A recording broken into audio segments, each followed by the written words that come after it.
Today in Haz Armory, Zen and the art of body cord maintenance. Whoo boys, this is an important one.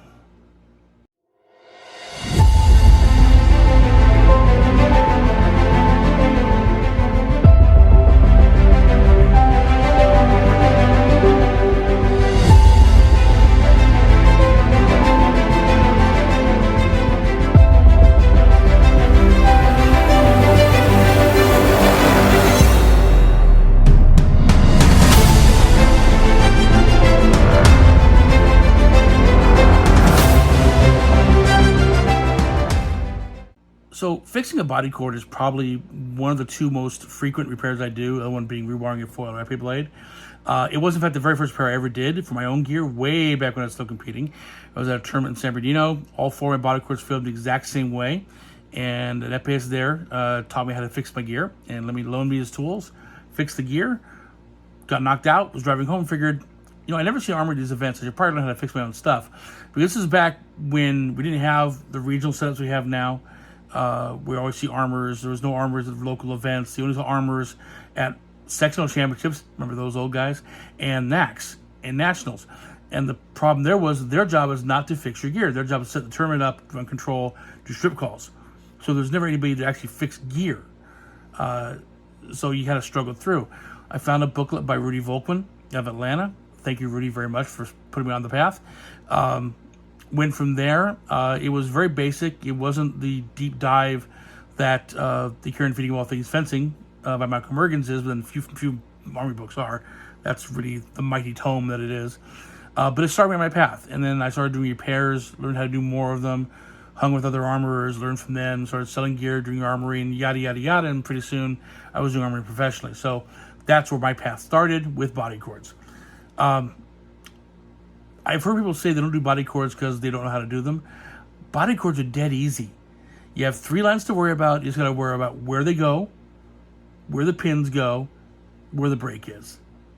It's not that difficult. It's actually very, very easy. I'm going to show you how. Here we go. Okay, so in order to fix the body cords, you don't need that many tools. You really need a magnet disc to hold the parts, which is just good convenience. A pair of wire strippers,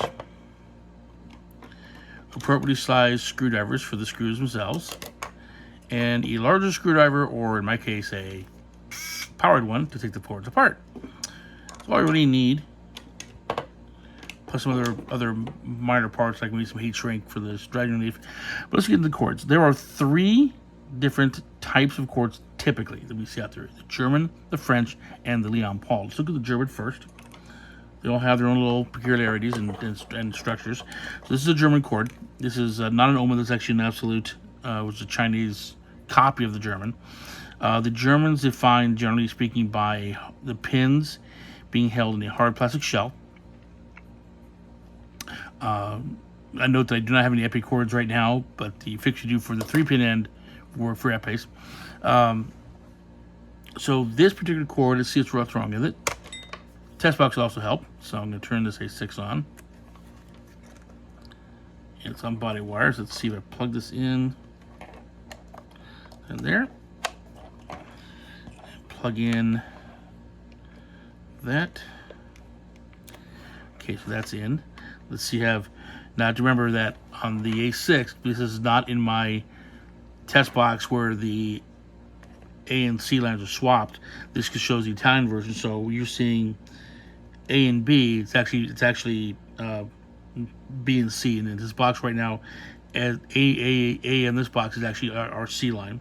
So we'll go back and forth so we can see anything wobbling. Nope, that's fine. Down here, let's see. Nope, the lines are stable. Let's look at the A line.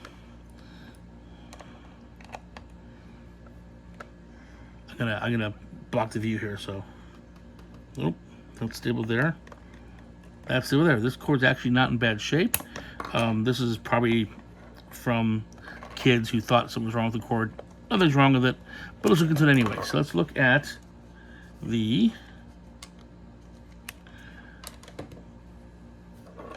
front. Let's unwind it first. A little more to work with. Let's look at the front end first, the 2-pin end. Now we have the retaining clip. There's nothing to do with the circuit. It should be there to hold the pin in place. Note that on a Negrini German style cord, this is actually much longer, so this one will not fit because the casing is thicker. So let's take it apart.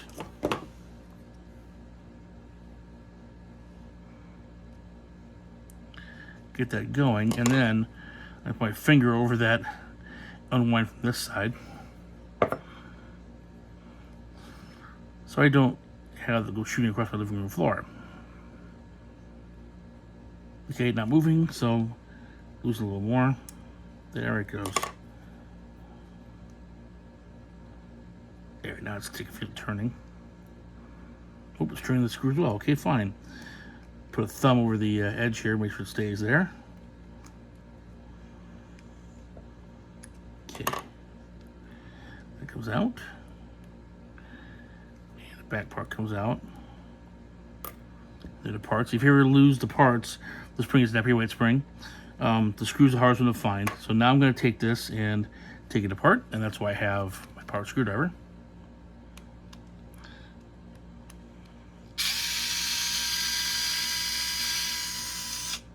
Get out of there. Okay, there's one nut.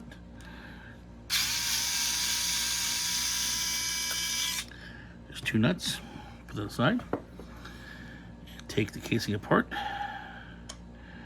And there is the inside of a German body cord. Now this one, strain relief has been chewed up, so we're going to replace that. Let's see if there's any discoloration here. Put apart a little more here. Okay, now. Okay.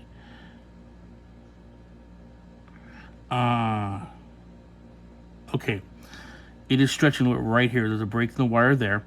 I can feel it stretching. And where the break typically is going to be right here where it comes out of the plastic housing. Gets bent a lot. It's a fatigue break. So that's easy enough. Now, on some cords, the casing will tell you what side the B side goes on because, as you can see on this one, that's for the B line, that's for the C line, because the pins are different sizes. Other brands, it's not that way, and you have to look at it and figure where it goes. The best thing to find is find the small side. That's where the screw goes for the retaining clips. You notice the other side's a bit bigger. And hold it this way so it's facing you.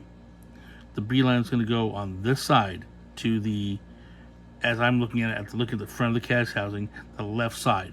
Because this is the side where the clip's going to go. It's always going to go on that side. So there's that. So something else I could probably use would be a marking pen, which I happen to have here. Now some cables do have the C line marked. Others don't. This one does not. So this is the C line here. The C line is the wider, the 4mm pin. I'm going to make a line down there so I can see.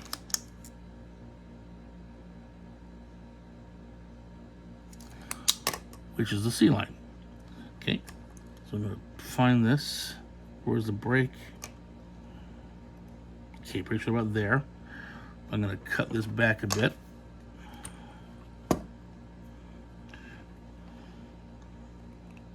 Okay, right there, I'm going to cut the wires. Okay, and now I'm going to get something I forgot to get. Hang on a second. And I'm back, and I forgot to bring my heat shrink. So I have 3 sets of heat shrink set out for different sizes. This is a 1/4-inch wide heat shrink. That's for the 3 line. I have 3/16. For 2 line, I think I have 1/8 for the 1 line. I didn't pull that out. I'm going to pull it just for 2 line. Going to pull that out. Heat shrink acts as a strain relief. Its purpose is to widen the bend radius to minimize the break we're seeing here. So this old one is going to come off. This trash.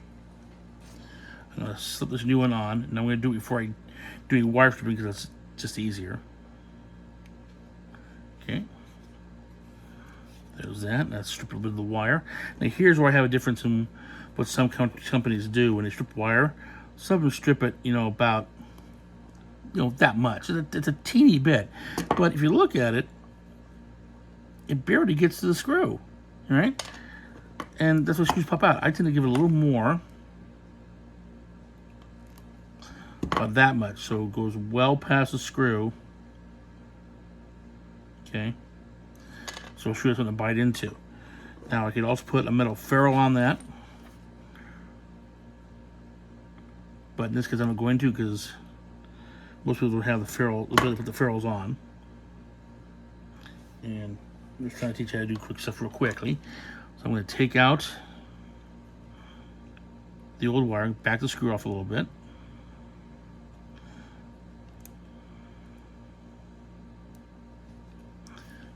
Pull that out, toss it away.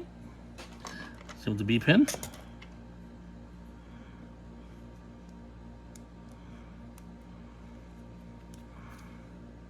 Okay, that's trash. So now there's the C pin. Look for the C pin. There's one that has the mark on it. You can see the black marking on it. Tighten it up a little bit so it's easy to go into the pin. The screw is backed out enough so it doesn't get in the way.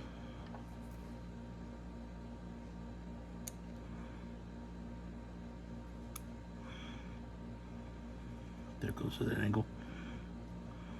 Okay. Tighten the screw down. Same thing here. The B pin on. Oops. Okay. And note that it is very important that the right wire goes to the right pin. Okay. If I put the B pin on the C wire, the circuit will close, but it will not open because of how the circuit works. So make sure that you mark the C line. It doesn't have its own markings, and pin's going to go on the right wire and go back in the right place. So first we're going to do here is I'm actually going to see where the heat shink's going to go. So I'm putting the B line in the casing, moving the heat shrink up a bit until it gets in a spot. And what I want it to do, I want it to be just inside the casing, so the casing will bite into it and hold it. Keep the heat shrink gun.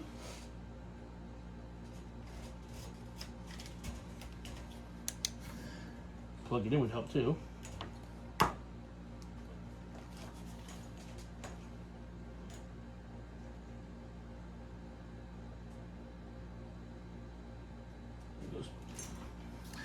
And we're going to put the heat shrink down.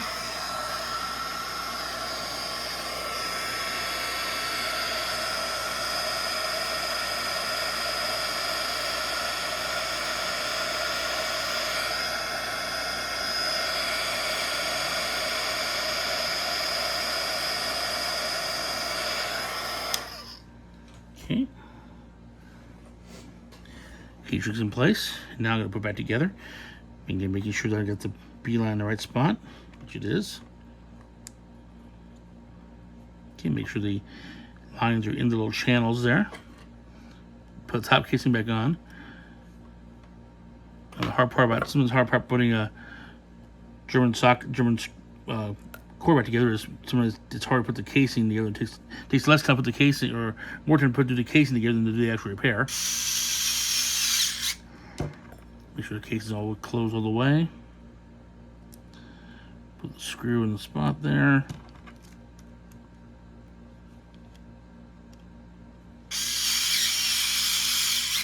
Okay. Before I put that on, though, let's test it again. So, turn the box on. Plug this in.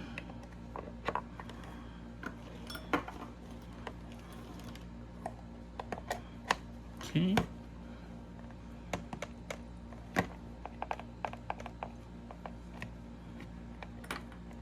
Let's see. That's fine there. Now, I am seeing. Okay. Now I am seeing the resistance flip around. That's because it's kind of loose in the socket here. If I pull against the housing, it doesn't move. So that's fine there. Same here. Yeah, so it's flipping around because it's loose in the socket, which unfortunately I am unable to fix on these cords. The reason being because these little bird cage style pins aren't really amenable to being spread open to make them spread out more and make better contact in the socket. So a lot of armors like me don't like them that much, and so I just have to live with it. And put everything back together. The way I do it is I'll take the clip with the screw, put it in the hole there. Then I'm going to put the screw in the button in, and that and I need now is to try and engage that little screw. It's easier than the green because the screw's longer.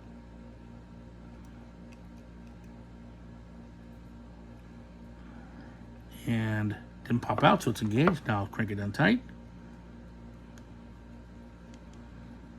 Push it against the button, make sure it moves. When it's tightened up, there it goes. That's how you fix the front end of a German cord. Let's look at the back. Let's look at the back end. Let's pretend the back end has a problem. This one does not. Okay. Same issue. I'm not going to worry about this string if it's kind of there. Take it apart.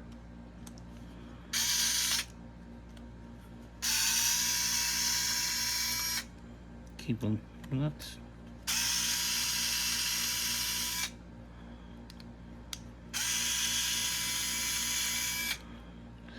Gets apart. Now this one, you can see the space inside is pretty tight.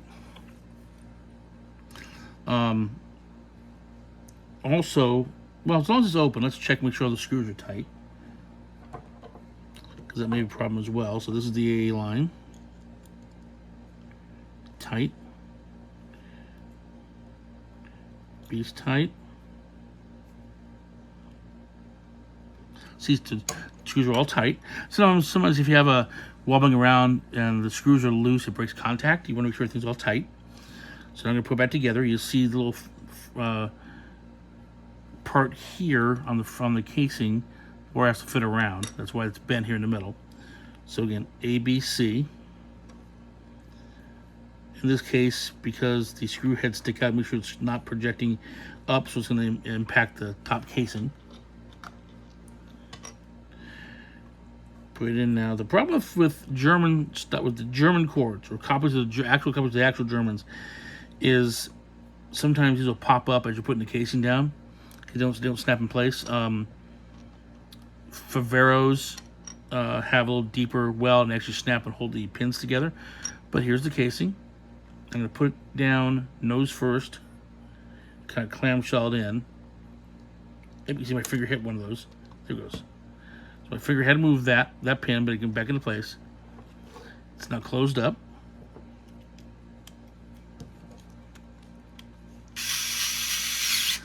I can relax a little bit. One nut in there.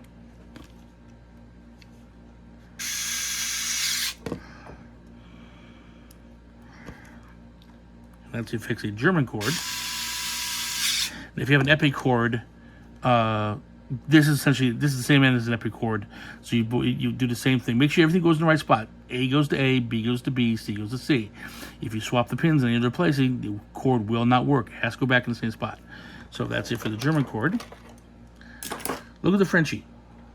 French, you don't see very often, but you do see it.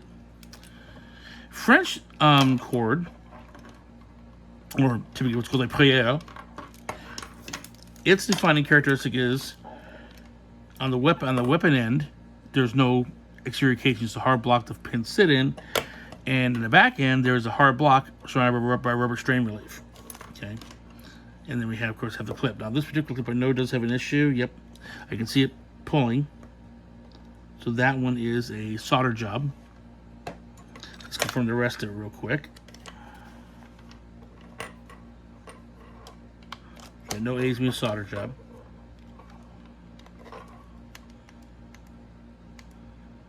Oops. Okay, got some body wire. Nothing there. Nothing there. Sorry, but I happen to know that A is a problem on this particular cord because it's not showing.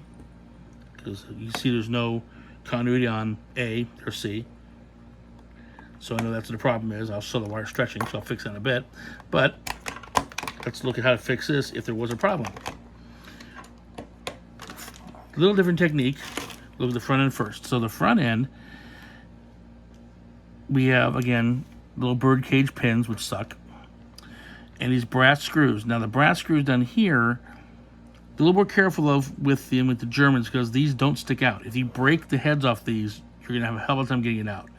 So kind of be careful when you crank it out. So I'm gonna back that.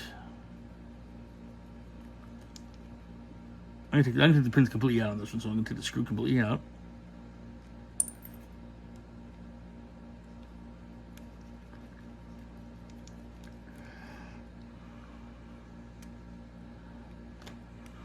Oop, not quite out. There you go. And the pins themselves out. And one thing you notice with the pins is both bases are round and the same diameter. Therefore, it does not matter which side it goes into on this body, on the front end. You can also see how the wires go in. They feed through, and they're fed through the other side. So let's pull these out.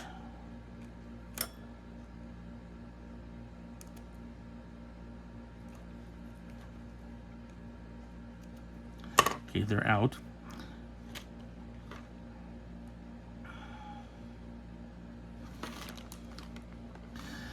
And we're gonna push this up and out. Let's presume this had a break in it. Okay, here's the fun part. Gonna push this through the block, so I have enough room to get it out of there. There you go. Now it comes out. So let's pretend this actually has a break in it. First, let's do what somebody didn't do, which is identify which line it was, because usually pre-airs have a mark on it, and this particular one is probably older cord, and it wore off. Let's identify which is the C line. So this one is this A, or this is B or C. Okay, you can see it, that little angled line that's across. So this is the B line. For that's the C line. Correction. There's B. That's C, my bad. Let's just mark that real quick. So I know which one it is. Now I know which one's the C line is. Turn this back off. Notice there's no strain relief on the front of this cord here. Let's presume there's a break here at the bend. Okay. I'm gonna cut it off there.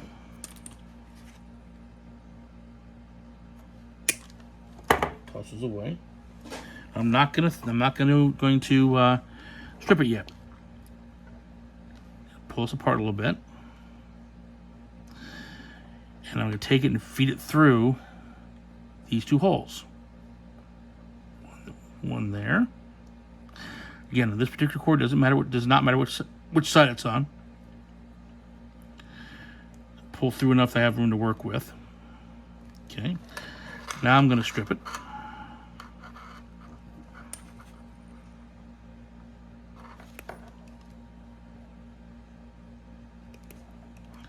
Okay. Now this is the C line here. Where's the C line? I gotta find the C line here. Hang on. Ah, there it is there. So this is the C line here. So this is going to have the bigger pin. Put it in, and you notice they have that little hole for the screw.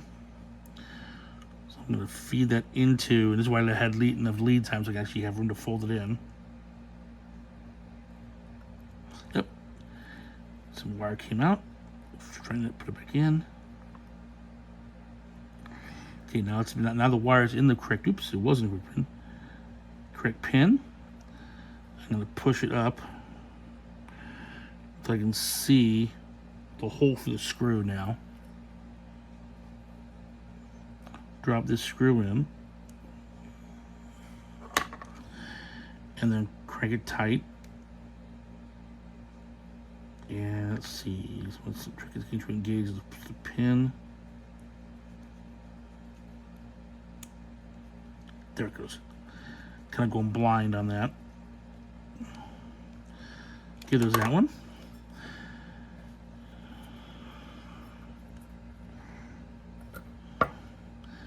B pin comes in.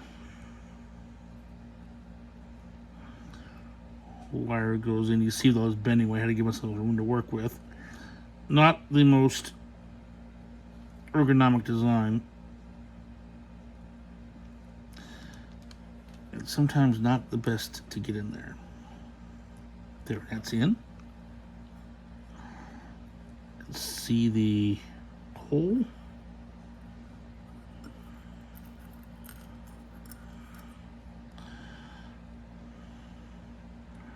Screw in.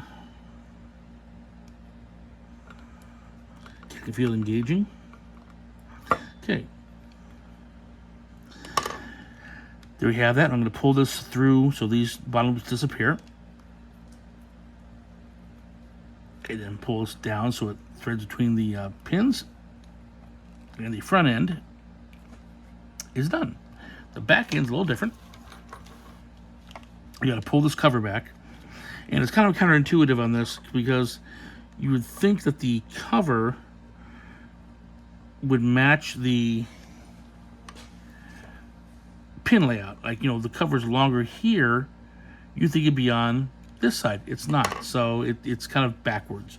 So the short end, the short distance A and B pins is on the long distance of the cover. It's just weird. This three peels back. Pull it off. A couple little retaining nubs that fit those little holes in the body. And pulls back, and there we are. Now, again, ABC does make a difference where it goes. One thing I dislike a lot is when I see on the B line is long, and this is actually pretty short, a long expanse of exposed wire. Because you always get a strand that comes loose that may short someplace else. I'm going to shorten that strand a little bit. Just tighten it up. So I'm going to back this out. And these don't have to pull everything out, just got to loosen the screw. You can see a little bit of a long line there. I really dislike that. Tighten it up a bit. Shorten it a little teeny bit. Okay. Toss that. Because I prefer to have this cable so it's all the way up against the housing. Like that. I really, really dislike when I see a long line of exposed cable to any one of these pins. Make sure everything's tight. Okay. That was a little bit loose. So see, that was a little bit loose. That's not a problem. It's all taken care of. You're put together again. You have these little openings here in the side, or interact with the nubs inside the casing. And again, you'll see that have the short side of the casing aligning with the long side between B and C on this cable. Pull it up. Kind of work it in place. There it goes. Boom. And that one's done. This is a simple solder job, which I'll set it for. Hang on a minute. Okay, so we're back. So here is the clip in my little soldering set I made. I do have a bit of heat shrink for the one line. It is in fact 1/8. That was right. First thing to do is to get this wire out. You can see how it's broken. It's really turning sharp here. So I have to take this little crimp and get off. So hopefully I won't hit myself with the fingers too much here. So the hard part is getting under it. There it goes. And bringing it up.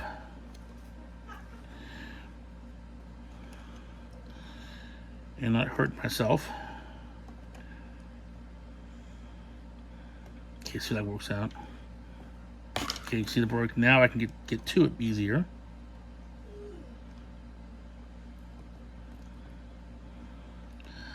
Okay, so that's open enough. So we get the wire back in. Although I can also grab my needle nose, make it bigger. When you're on the wire. There it goes. There we go, much better. Also, I can get to it. Now, this particular one does have a screw in it. See if that actually comes out.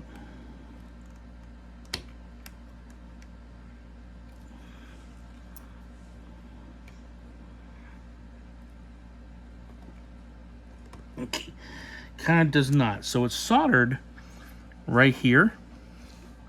So I gotta desolder that a little bit and get the screw out. Hang on a second here. Okay, so iron's plugged in. Let's see if I can get this melted enough to the point where I can actually get the screw to move. Notice the way it is here, so it's running.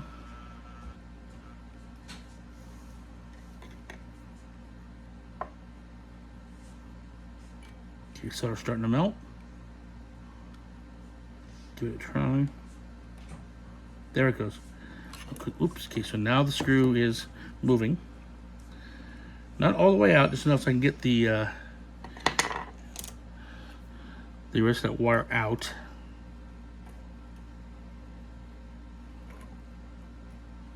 There's the melted insulation. Okay, so I can grab that wire.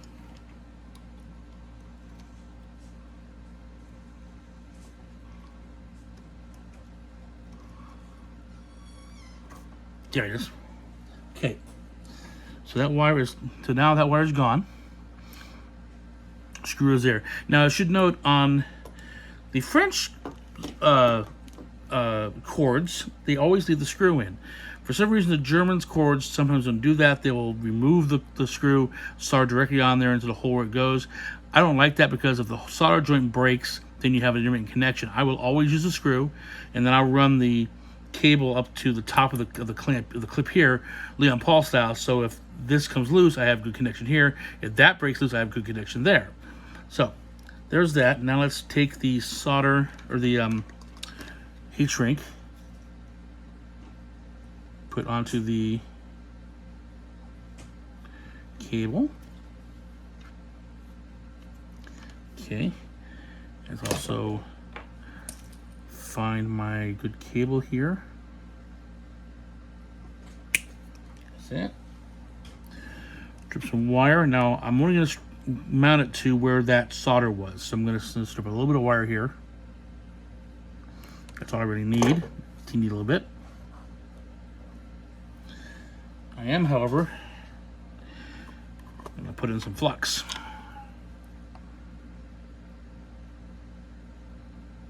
There we go. A little bit of flux paste. I'm going to feed that back in. Actually, first I'm going to heat shrink this. We're up to where the wire comes out of the casing. Let's heat shrink that bad boy.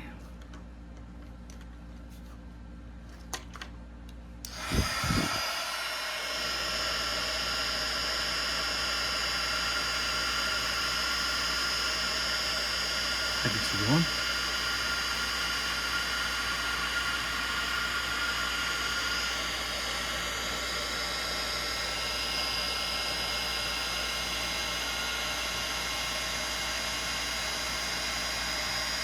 Okay,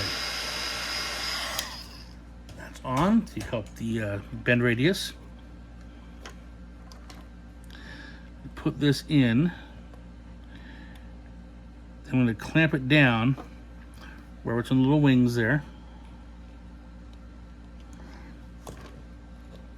If we get my, let's go from the top here instead. Okay. That's in.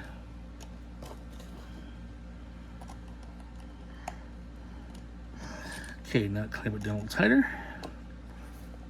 Okay, so now it's clamped and the wire is under the screw where the solder was. Now I'm gonna crank the screw tight.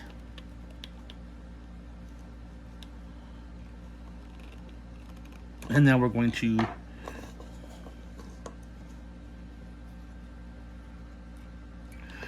put a little more flux on that spot.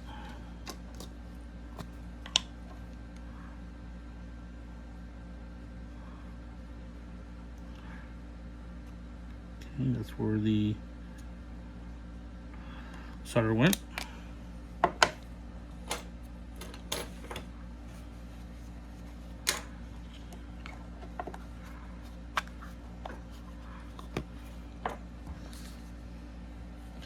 My solder ready.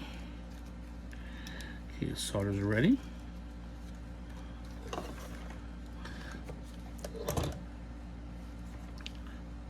solder gun going here.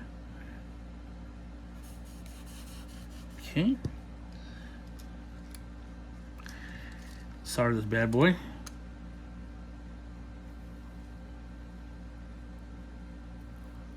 There it goes, melting.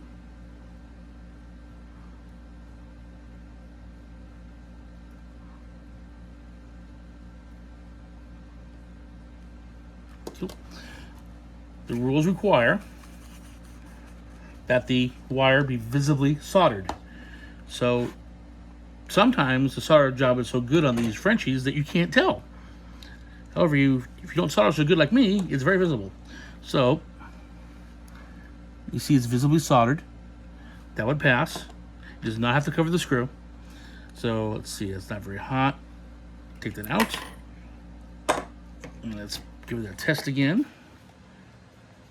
Turn the box on.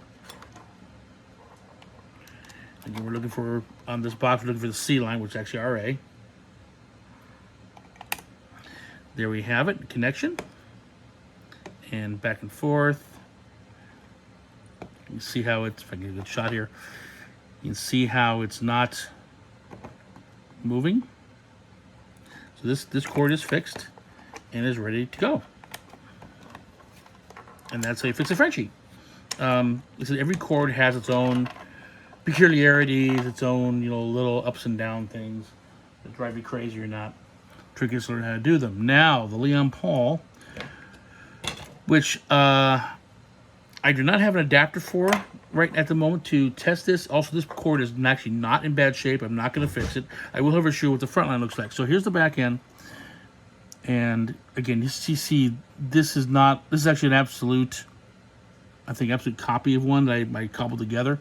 And this does not have the screw. It's going to be soldered directly to the clip, which I do not like.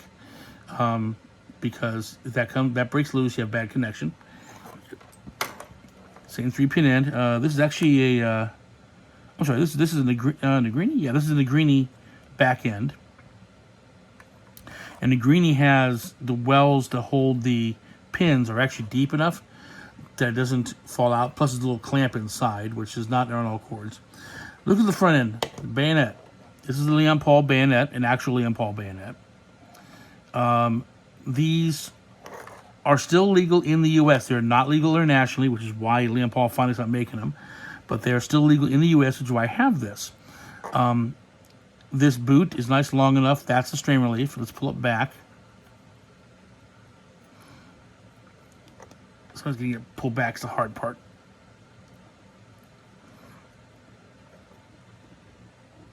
It's coming.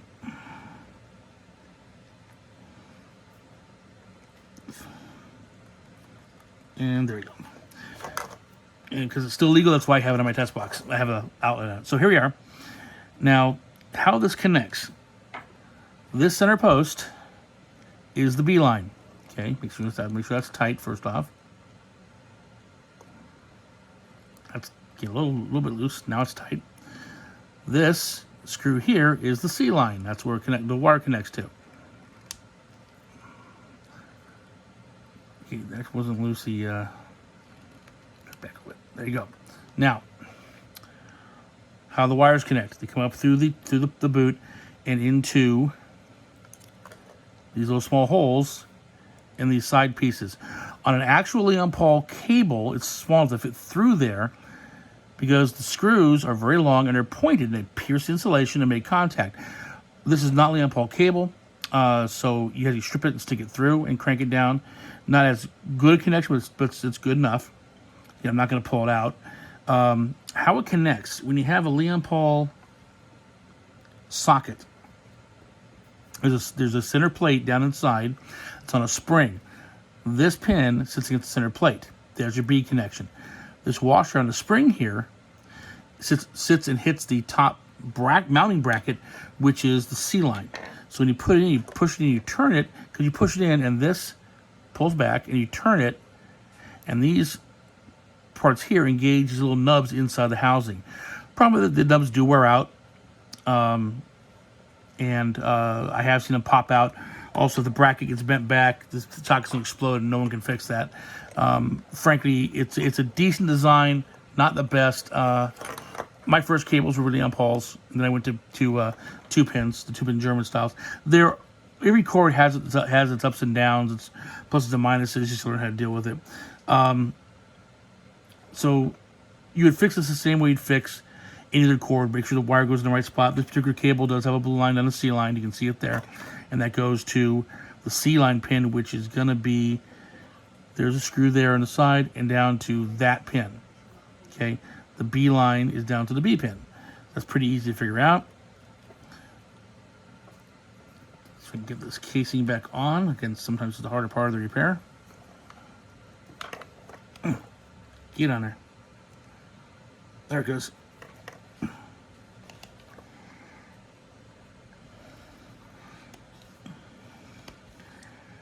Almost there. Okay. And that's on sufficiently. Now, like I said, Leon Paul stopped making these last year, and I don't think there's any Leon Paul parts for bayonet cord in the product stream anymore, which would be this cord and the socket. Absolute makes a version of it. It's not entirely compatible. If you have Leon Paul parts, use Leon Paul parts. If you don't, then you have to go with Absolute. You already own one if you can find it. This is not as common as a 2-pin. You won't see this internationally anymore. They all want the 2-pin. I do see occasionally this at domestic events, which is why I have a Leon Paul receiving socket on my test box so I can test it. Back end's the same here. If I had a Leon Paul back end, I'd show that. That's a little different. It has a rubber case like the Priere, but the pins sit in, they're molded into this little slightly V-shaped bracket. So you have pin here, pin here, pin here. So like this format, put it into the socket and they straighten up because they're solid pins. Take it out, they do this again. So they're trying to get back to this rest state, and that's what maintains contact. You don't have to worry about the pins. Now, let's talk about the pins for a second. I mentioned earlier that the pins, the birdcage pins on the other cords suck because you can't expand them out. These, though, you can. Putting them in out of the socket out, these will smash down and not make enough contact in the socket. So if it feels really wobbly in the socket, it may break contact. So how do you fix that? Small screwdriver, find the little seam, and I'm going to get the table here, we can do it. There's a seam of the wire. Boom. Boom. And boom. So now you see them spread out a bit. And there you go. See how they're spread out a little bit, especially right here. And that means when you put it back in the socket, it'll have a tighter connection. This is really important in the front end, where most of the strain happens. So if you have a weapon going off target randomly and you're just moving it around, you're not hitting anything, or even you are hitting something, something's loose. If everything in the weapon's tight, check the socket connection. If it's wobbly in the socket, that's where the problem is probably going to lie. So that is how you fix the body cords. It is not an overly difficult job. Some people don't do cords, they don't know how. It's not a difficult job at all. They all work exactly the same. You just have to remember what wire goes where. That's how you do it. As always, happy armoring.